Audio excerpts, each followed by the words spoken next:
So I think this thing was rode pretty hard yesterday. It has 80 point something. 80.5 hours on it. I think like it was dragging pretty hard, which normally these clutches do when you push it. But now it squeals pretty hard, so I don't know if it needs a clutch.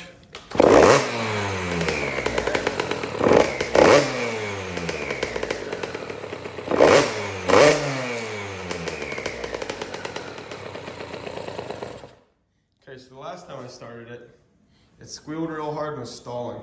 Like the clutch wasn't releasing. So this thing always gets fresh oil.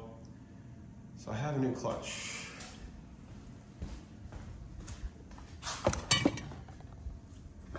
New OEM clutch. I'll throw that in there and see how she does.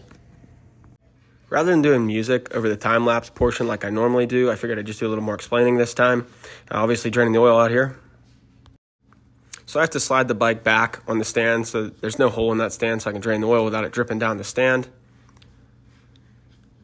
Now, pretty self-explanatory. You got to pull that brake lever off for the rear brake.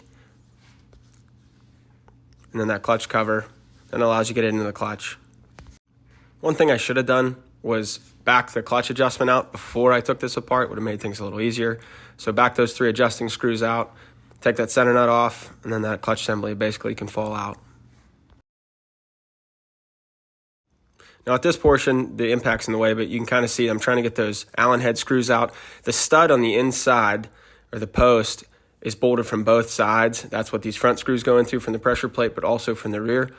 I figured out that you have to hold them both. Also, be careful if you crack the rear loose, you need to put a wrench on the post on the inside and tighten those rear screws back down so that it's not loose, because if those posts are loose, obviously they'll be loose when you put the clutch back together.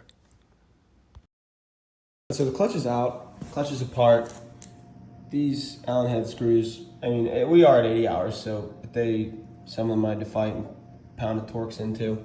But, I mean, the discs don't look that bad for having 80 hours on them. But the basket is super notched, so I'm going to have to get a basket, I think. I'm going to start there, because like I said, the clutch wouldn't disengage. So I didn't do a very good job of explaining this, so I'm going to try to show it. So I said about the clutch basket being notched, and I showed it. But really, I think in conjunction with the clutch basket being notched, I don't know if it's going to focus.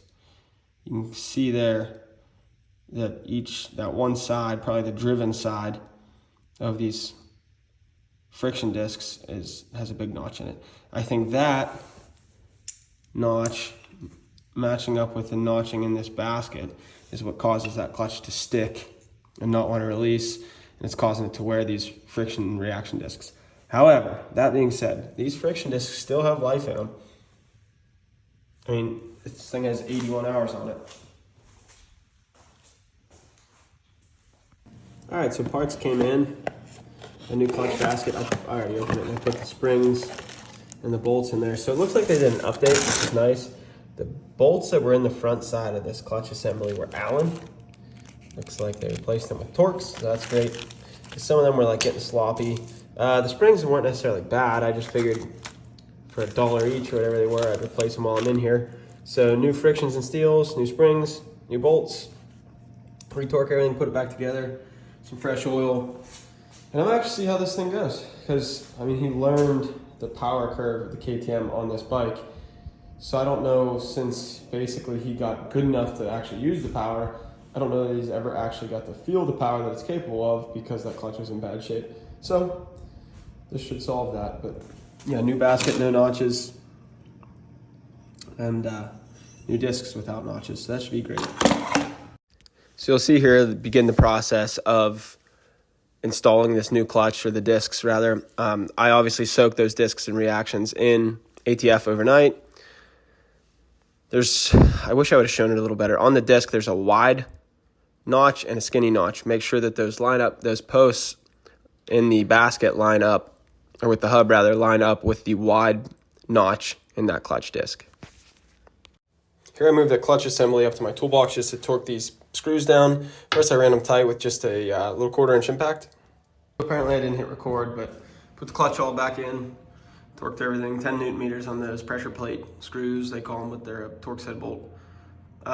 Filled it up with oil and then realized that I never set the clutch back in, so it said 16 clicks out. So I'm gonna lay it over on its side so I don't have to drain the oil again, and pull that cover off and get this thing back to run the clutch the whole way in and see what it'll do.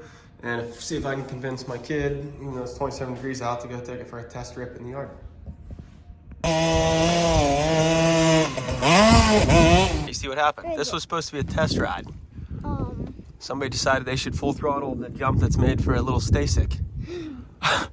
You landed flat on the hammer because you're way off the back.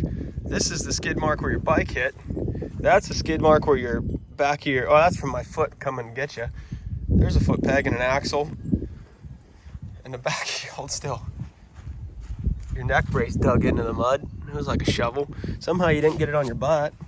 Hey, look at the bike. Ay, ay, ay. How's it running though? Good. Does it seem like it's a little faster? Yeah. I think so too. How do you make it faster? It was just fixing it. Just the clutch. Well, the clutch was slipping so bad I didn't know it until... I kind of want to do like a neighborhood lap. Well, I think you should probably try to just gently jump that jump or the table or something. That one? Yeah, you want to do it again? I don't know. I wish I wouldn't have quit recording because that was gnarly, but I got started running. Uh-oh, boss is here. Here comes Mom. We're in trouble now. The playground. What? Something gnarly happened. Something gnarly happened. What happened? Somebody hit the double like it was a big jump and landed way out here. And unfortunately, he was on the hammer when he landed and whiskey throttled and shot the bike out from under him. So I'll end this video with a couple clips with the new clutch installed riding on the track. Thanks for watching.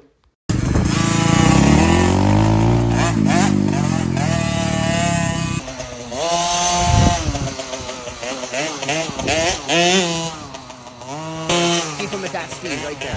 Keep him at that, like there.